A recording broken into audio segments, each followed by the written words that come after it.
할렐루야. 우리 주 예수 그리스도의 은혜와 평화가 사순절 십자가의 길을 걸어가는 저와 여러분의 삶 가운데 가득하게 되시기를 주님의 이름으로 간절히 기원을 드립니다. 사순절이 시작되었습니다.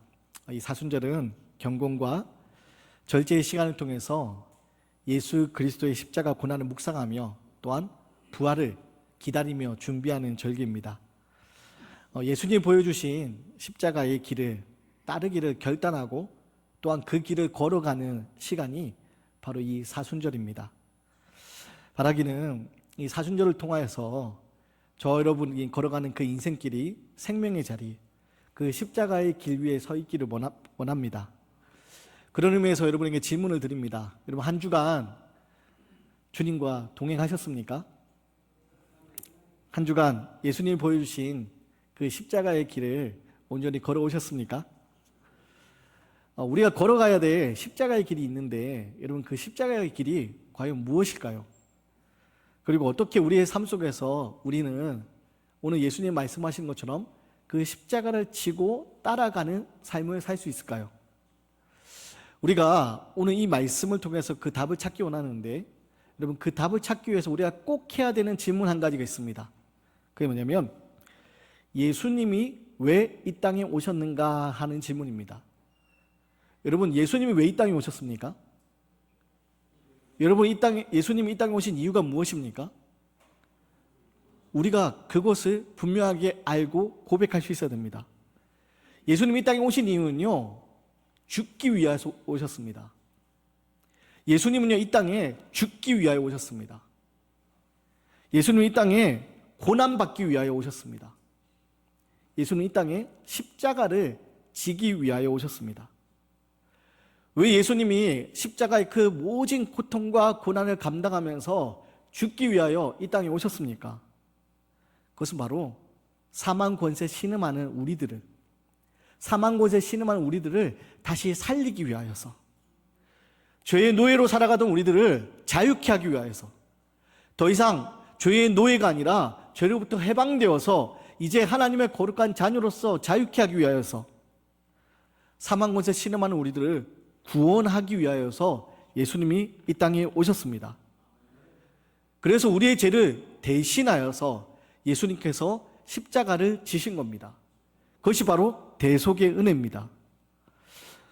오늘 예수님께서 이 땅에 오신 그 이유에 대해서 우리가 분명하게 기억을 하고 그것을 고백하면서 오늘 말씀을 통하여서 우리가 걸어가야 될 십자가의 길이 무엇인지, 우리가 어떻게 십자가를 지고 살아가야 할지 깨달을 수 있는 지혜가 저와 여러분 가운데 가득하기 원합니다.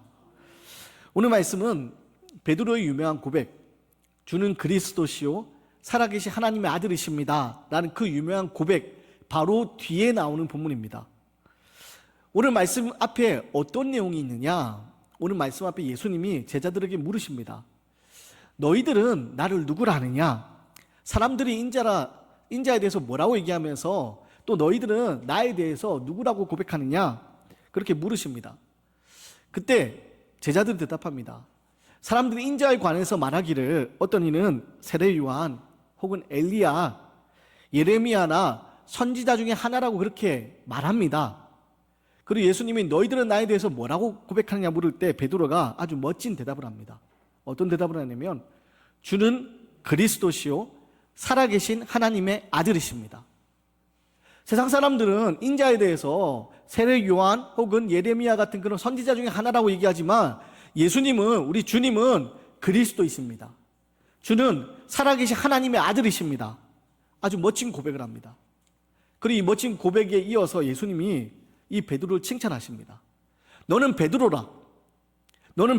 내가 이 반석 위에 교회를 세우리니 음부의 권세가 이기지 못하리라.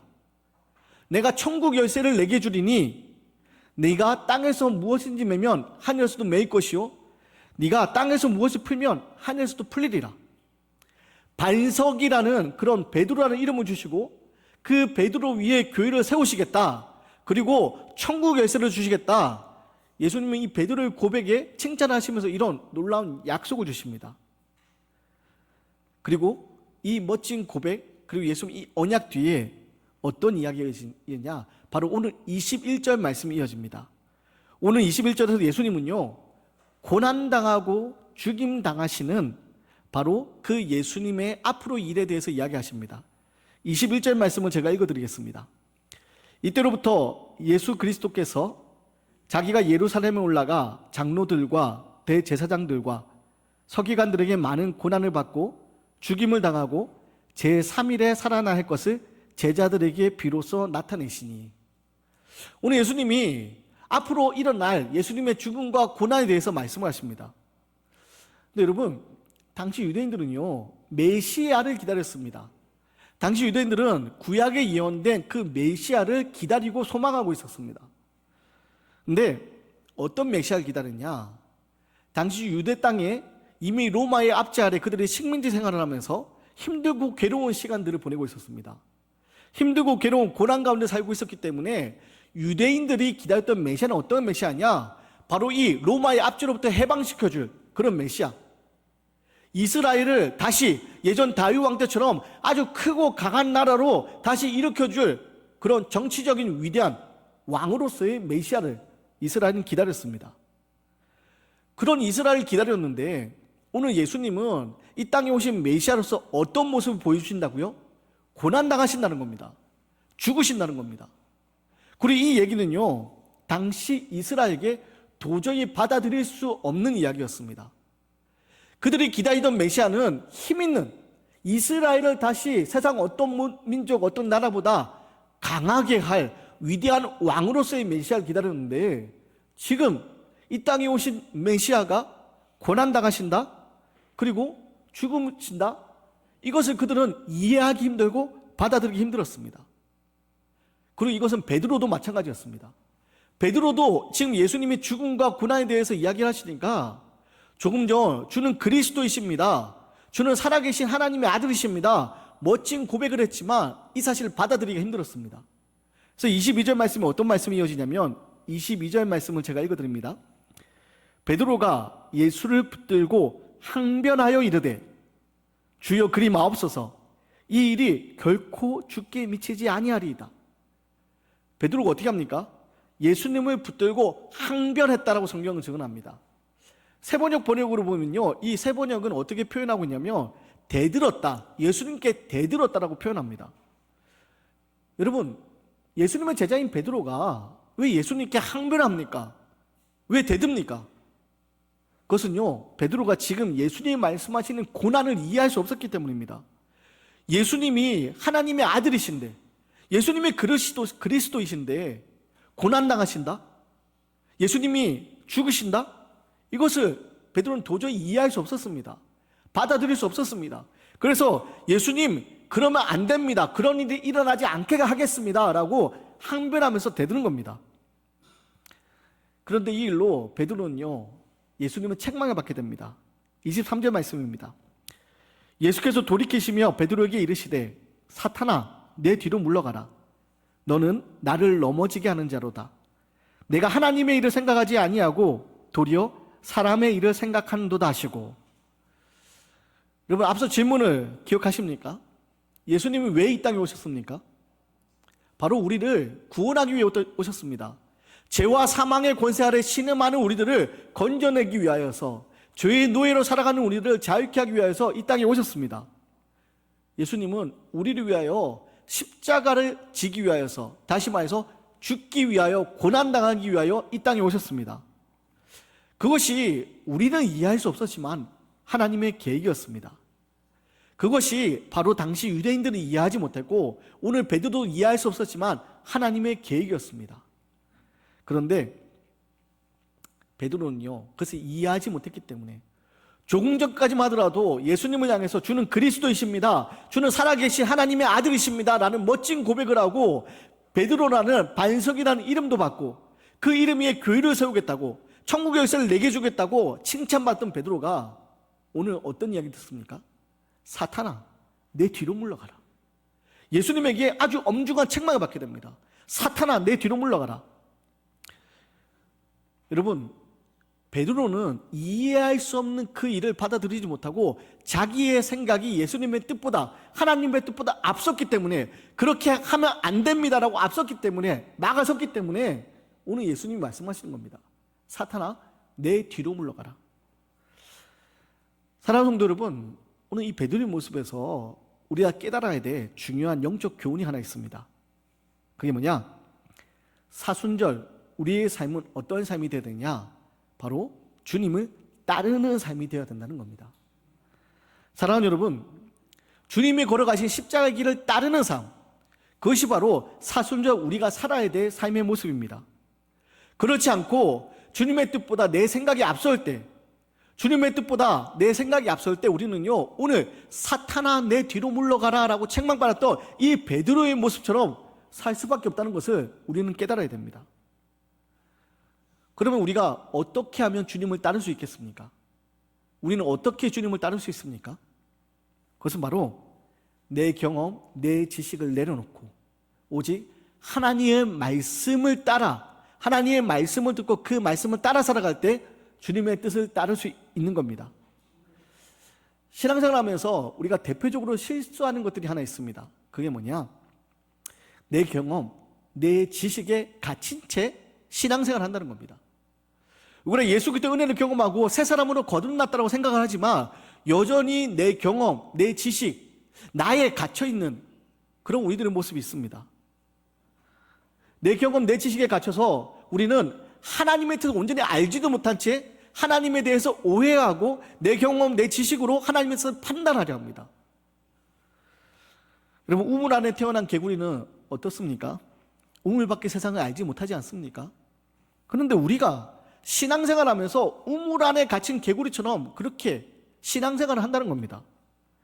내가 경험하지 못한 것들에 대해서 받아들이지 못하고 그냥 받아들이지 못하는 정도가 아니라 어떻게 합니까? 내가 경험한 것만 맞고 내가 알고 있는 것만 맞고 내가 옳기 때문에 다른 사람들에 대해서 우리는 부정을 합니다. 그리고 판단을 합니다. 잘못됐다고. 그러다 보니 우리는 내 경험에 갇힌 채, 내 생각에 갇힌 채 하나님의 놀라운 신비가 있는데 이 신비에 참여하지 못합니다. 하나님 지금도 살아 역사하고 계신데 우리는 안 된다라고 생각하고 이건 있을 수 없다고 생각하고 이건 잘못됐다고 생각하고 내 경험에 갇힌 채, 내 지식에 갇힌 채 함부로 판단합니다. 마치 오늘 예수님이 십자가의 고난과 죽음에 대해서 이야기하실 때 베드로가 자신의 경험, 자신의 생각에 사로잡혀서 그 안에 갇혀서 예수님 앞에 안 냅니다 라고 항변하고 대들었던 것처럼 우리가 신앙생활하는 가운데 내 경험, 내 지식에 갇혀서 살아갈 때가 너무나 많이 있다는 겁니다. 여러분, 그런데 내 생각과 내 지식에 갇혀 있으면요, 우리는 하나님의 뜻을 따를 수가 없습니다. 하나님의 뜻보다 내 생각과 내 경험이 앞서면 결코 우리는 하나님의 뜻을 따를 수 없습니다. 욥기를 보면요, 욥이 이해할 수 없는 고난에 빠집니다. 욥이 이해할 수 없는 고난에 빠졌을 때 어떤 일이 벌어지느냐? 절망하고 있고 그 절망을 위로하기 위해서 욥의 친구들이 찾아옵니다. 욥의 친구들이 찾아와서요, 욥의 친구들이 알고 있던 하나님에 대한 모든 것을 동원해서 욥을 위로합니다. 욥을 위로하면서 하나님이 아무런 이유 없이 너에게 이런 고난을 주실 분이 아니야. 지금 잠시 힘들겠지만 곧 괜찮아질 거야. 잘 생각해봐. 네가 하나님 앞에 혹시라도 너도 모르게 범죄한 것이 있는 것은 아닌지, 하나님 앞에 회개하고 돌이켜야 할 것이 있는 건 아닌지 잘 생각해봐. 막 이런저런 이야기로 욥을 위로합니다. 그런데요, 욥기의 마지막을 보면 하나님이 욥의 친구들을 향해서 책망을 하십니다. 뭐라고 책망하는지 아십니까? 이렇게 얘기하십니다. 너희들이 나에 대해서 무엇을 알고 있다고, 얼마나 알고 있다고 내 뜻을 다 알고 있는 것처럼 함부로 말하느냐? 내가 이 세상을 창조할 때 너희들이 그 창조의 시간에 같이 있었느냐? 지켜본 사람이 있느냐? 너희들이 나에 대해서 알지 못한 채 일부만 알고서 어떻게 전부를 알고 있는 건지 쉽게 얘기하느냐? 그러면서 욥의 친구들 책망하십니다. 근데 여러분, 우리가 욥의 친구들 같은 실수로 하나님을 생각하고 하나님에 대해 판단하고 하나님의 일을 우리가 바라볼 때가 많이 있다는 겁니다. 우리의 경험에 사로잡혀서, 우리 아주 얕은 지식에 사로잡혀서 우리가 헤아릴 수 없는 큰 하나님을 다 알지도 못한 채 아주 일부분만 보고 그것이 전부이냐 쉽게 이야기하고, 그러다 보니 하나님의 뜻을 따르는 것이 아니라 내 뜻을 이루기 위해서 하나님의 뜻을 이용하는 그런 어리석은 모습들이 우리 가운데 나타나는 겁니다. 오늘날 한국 사회가 진보와 보수 이런 정치적인 이념 전쟁으로 인해서 나뉘어서 참 혼란스러운데요. 여러분, 더 안타까운 것이 뭐냐? 신앙의 문제에서도 진보와 보수로 나누어져서 이 신앙의 문제 안에서도 어려움을 겪고 있는 그런 교회의 모습들을 보곤 합니다. 여러분, 우리가 잘 생각해야 되겠습니다. 성경에 보면요, 하나님의 속성이 나옵니다. 하나님이 여러 가지 모습이 나옵니다. 대표적으로 하나님의 모습을 구별하게 이야기할 수 있는 게, 구약의 하나님은 어떤 하나님으로 주로 등장합니까? 바로 언약을 이루기 위해서 때로는 그 백성들을 무섭게 징계하시는 그런 분으로 하나님이 등장하십니다. 반면에 신약의 하나님은 어떤 하나님으로 등장하십니까? 신약의 하나님은요, 우리를 너무나도 사랑하셔서 하나밖에 없는 독생자들 예수 그리스도를 내어주기까지 우리의 큰 사랑을 품어주시는 그런 한량없는 사랑의 모습으로 우리에게 등장하십니다.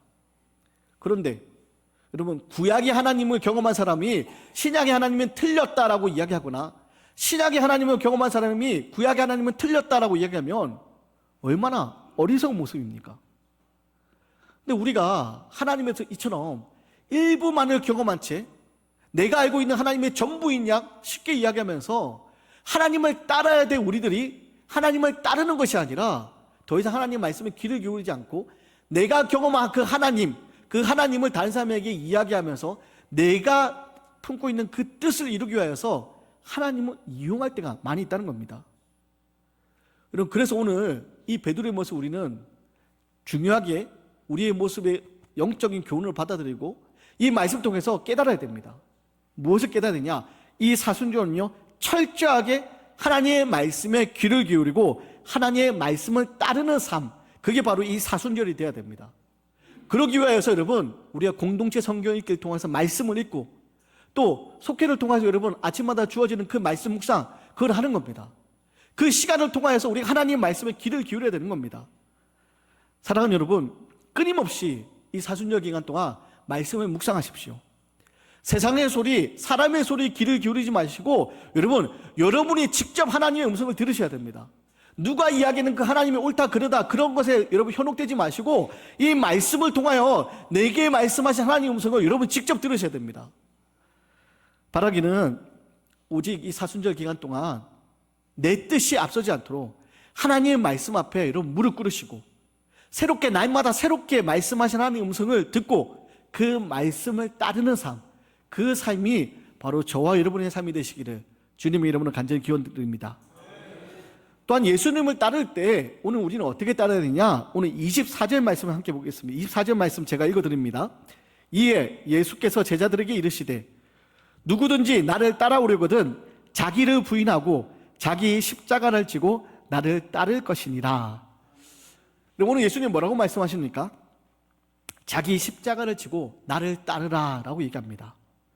여러분, 십자가가 무엇입니까? 십자가는요, 바로 예수님을 따르기 위하여서, 주님을 따르기 위해서 살아가는 가운데 겪게 되는 특별한 고난, 그것이 바로 십자가입니다. 세상 사람들은, 이 땅의 사람들은 나의 편안함을 위해서, 나의 행복을 위하여서 다른 사람을 이용하고 다른 사람을 때로는 짓밟고서라도 내가 유익해져야 된다고, 내가 편안해야 된다고, 그것이 지혜로운 것이라고 우리를 유혹합니다. 그런데 우리 그리스도인은요, 나를 위해 살아가는 것이 아니라 주를 위해 살아가는 사람들입니다.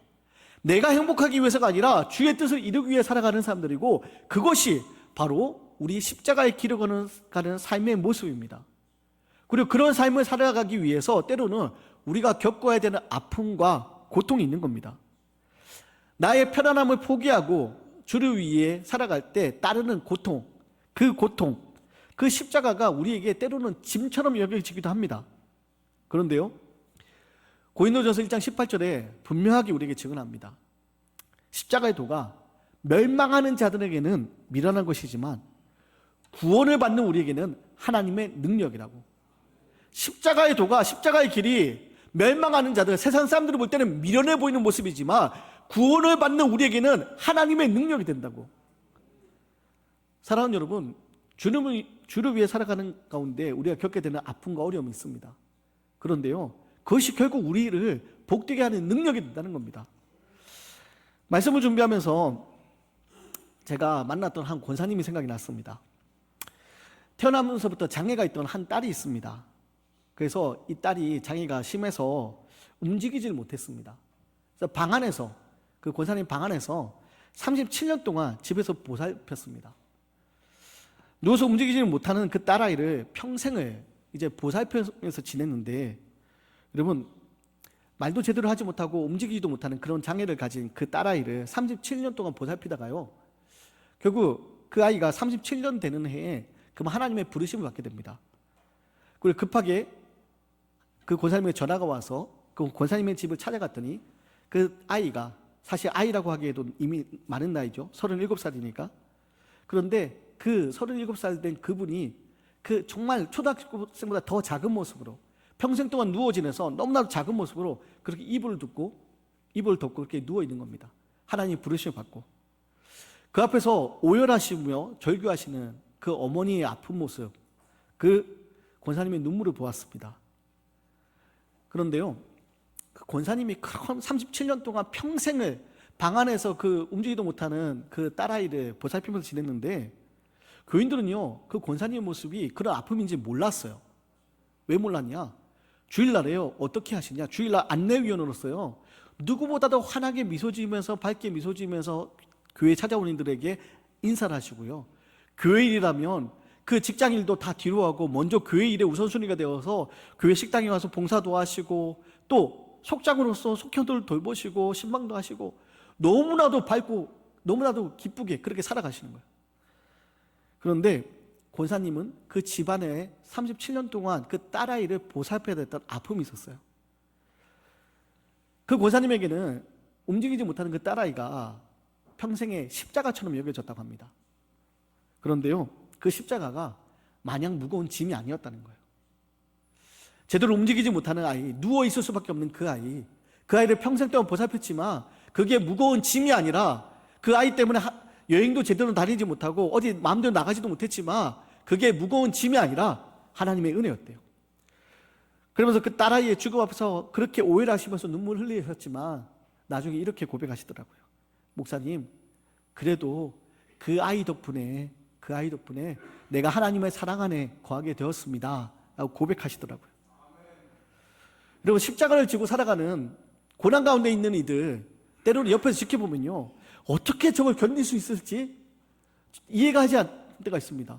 나라면 내가 저걸 견딜 수 있을까? 내가 버틸 수 있을까? 조심스럽게 물어봅니다. 힘들지 않으세요? 괜찮으세요? 근데 그분들이요 한결같이 대답하는 게 있어요. 뭐라고 대답하느냐? 한결같이 대답하는 게, 저 힘들지 않아요. 저 괜찮습니다. 하나님이 주신 은혜로 괜찮습니다. 사랑하는 여러분, 십자가를 지고 가는 게 내 힘으로 되는 게 아닙니다. 십자가를 지고 가는 게 때는 우리에게 무거운 짐처럼 여겨지지만 그게 우리에게 무거운 짐이 아닌 이유가 있습니다. 왜입니까? 주님이 나와 함께 하시기 때문입니다. 주님이 그 십자가를 먼저 지셨고, 우리가 질 때, 우리가 힘겨워 무거워할 때 우리에게 말씀하십니다. 수고하고 무거운 짐진 자들아 다 내게로 오라. 내가 너희를 쉬게 하리라. 그래서요 여러분, 찬송가 370장에 가사가 있습니다.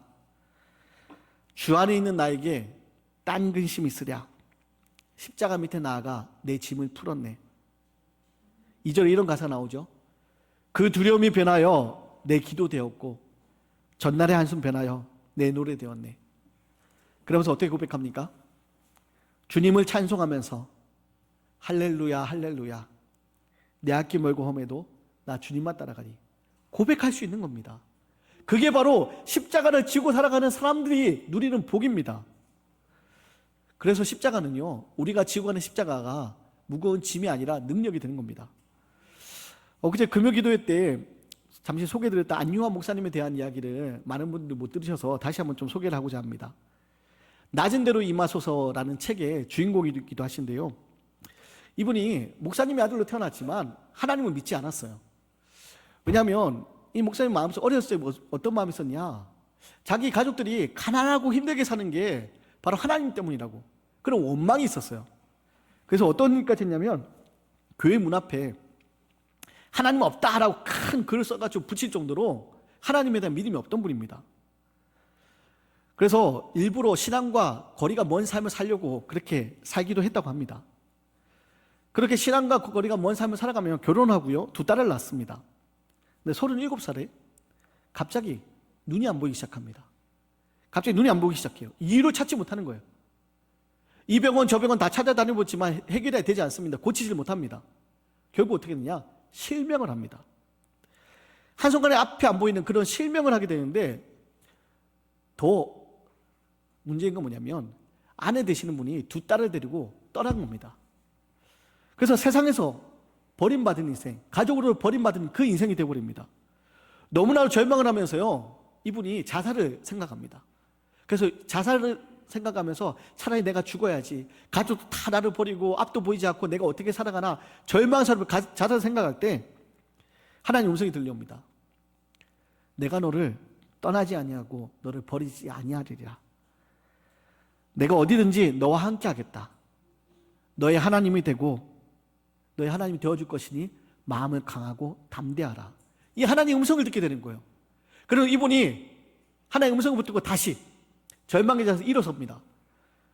그런 가운데서 이분이요, 미국 한 재단, 헬렌 켈러 재단을 통해서 이제 신학교에 가서 공부를 하면 장학금을 주겠다라는 얘기를 듣고 신학을 공부하고요, 목사가 됩니다. 그리고 앞이 보이지 않는 맹인들을 위한 사역을 하면서 여러 가지 이렇게 일을 하시는데요, 1983년에 독일에 방문했다가 거기서 아주 놀라운 이야기를 듣습니다. 이제 의사들이 다시 한번 좀 검사를 해보자 하고 거기서 검사를 하게 되는데요, 의사들이 이야기하기는 시신경이 아직 살아있어서 수술을 하면 다시 앞을 볼 수 있다는 거예요. 그러면 수술을 하자고, 우리가 펀딩을 해서 우리가 좀 후원금을 모아서 수술하게 해줄 테니까 수술하자고. 여러분 얼마나 기쁘겠습니까? 앞이 보이지 않던 인생에서 앞이 보일 수 있다니까 얼마나 기쁘겠습니까? 그래서 막 기쁜 마음으로 수술을 하려고 준비를 하는데, 막상 수술 동의서에 사인을 하려고 하는 순간 갑자기 보고 싶은 마음이 싹 사라지더래요. 앞을 봐야겠다는 생각이 싹 사라지더래요. 갑자기 무슨 생각이 드냐면, 내가 지금 앞을 보지 않는 상태에서 지금 같은 맹인들에게 이 하나님을 전할 때 이들이 이 복음을 받아들이는데, 내가 눈을 뜨고 앞을 보는 상황 가운데서 지금 맹인들에게 이 복음을 전하면 이들이 받아들일까? 내가 이들에게 복음을 전하기 위해서는 내가 여전히 맹인인 게 낫지 않을까? 라는 그런 생각이 들더래요. 그래서 어떻게 하셨을까요? 수술을 받지 않기로 결심합니다. 수술을 포기합니다. 그러면서 앞이 보이지 않는 상태에서 다시 한국으로 돌아와 앞이 보이지 않는 맹인들 향해서 복음을 전하고요, 그들을 위한 병원 사업도 하고요, 그들을 위한 여러 가지 사역들을 하게 됩니다. 이분에겐요, 눈이 앞이 잘 보이는 편안함보다 더 중요한 것이 있었습니다. 무엇입니까? 바로 하나님의 복음의 통로가 되는 것이었습니다. 이것이, 이 안요한 목사님의 이것이 십자가였던 겁니다. 앞이 보이지 않는 불편함이 있지만 이를 통하여서 하나님의 영광을 나타낼 수 있다면, 여러분 이분에게는 이것이 기쁨이었던 겁니다. 여러분 이처럼 십자가는요, 우리가 지고 가는 십자가는요, 억지로 하는 삶이 아니라 하나님이 주신 은혜로 하는 삶입니다. 오늘 말씀 앞에서 예수님 우리에게 말씀하십니다. 십자가를 지고, 자기의 십자가를 지고 나를 따르라. 여러분 이 말씀 앞에 오늘 우리가 져야 될 십자가는 무엇입니까? 내가 지고 가야 될 십자가는 무엇입니까? 조금 전에 말씀드렸던 안요한 목사님처럼 큰 것이 아니어도 괜찮습니다. 여러분 내 가정 안에서, 우리 가정 안에서 내가 지고 가야 될 십자가는 무엇입니까? 여러분 우리 교회 공동체에서 내가 지고 가야 될 십자가, 우리 속해 모인 가운데, 혹은 우리가 세상 속에서 내가 지고 가야 될 십자가는 무엇이고, 내가 만나는 세상 사람들 가운데서 내가 감당해야 될 십자가는 무엇입니까? 여러분 그것이 세상 사람들을 보게 때는 미련해 보일지라도 우리에게 능력이 되는, 십자가의 능력이 되는 것이 되어야 됩니다. 그리고 이것은 우리의 힘으로 되는 것이 아니라 하나님의 은혜로 되는 것입니다. 바라기는 이 사순절이 이 하나님이 주신 은혜로, 십자가의 은혜로 하나님의 말씀에 순종하고 십자가를 지고 따라 살아갈 수 있는 그런 시간이 되기 원합니다. 그래서 오늘 말씀처럼 자기 십자가를 지고 나를 따르라 라는 주님의 음성 앞에 내가 가진 십자가를 지고 따라가며 하나님의 기쁨이 되는 그런 귀한 삶이 되시기를 주님의 이름으로 간절히 기원드립니다.